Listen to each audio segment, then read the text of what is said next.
Here's my quick take on this. It is three identical charges. They all say exactly the same thing, which is that Hunter Biden is accused of lying on a form when he obtained a single gun. The same gun in each of the three counts. It's the same, essentially the exact same charge, which is that he said he wasn't addicted to narcotics when he knew that he was addicted to narcotics. That's the case.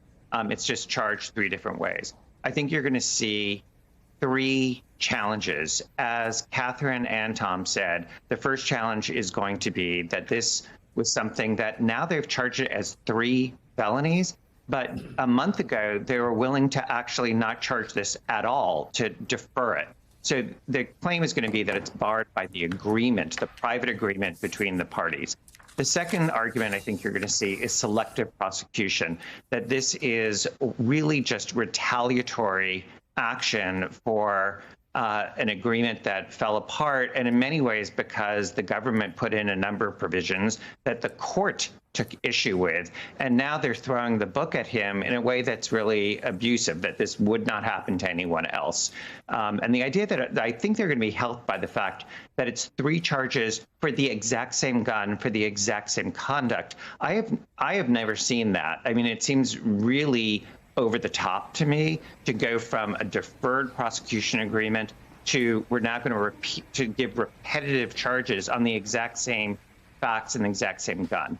And then I think the third thing that you're going to see, which Catherine alluded to, and I'm going to put a slightly different take on it, is that this is not a valid charge by operation of law. The issue that's going before the Supreme Court is the issue of who can be barred from carrying a gun.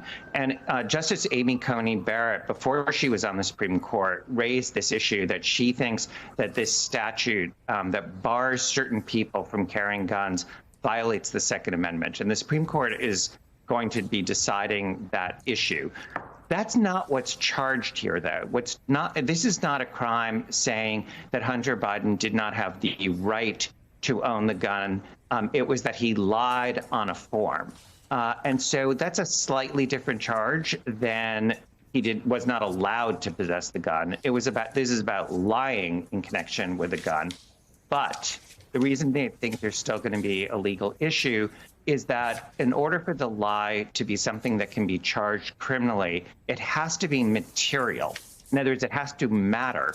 Well, if it turns out that the underlying crime of possessing the gun is unconstitutional, which the Supreme Court's going to be deciding, then I think the argument you're going to hear is that whether he lied or didn't lie is irrelevant because he constitutionally could obtain this gun. So that will be the argument. We'll see how that fares in the courts, but it is a real issue. And I think those are three things that we're going to see on the part of the defense here, as well as we should certainly expect to see tax charges. But my overall take, in addition to that, is this does not read to me like the government's finest day.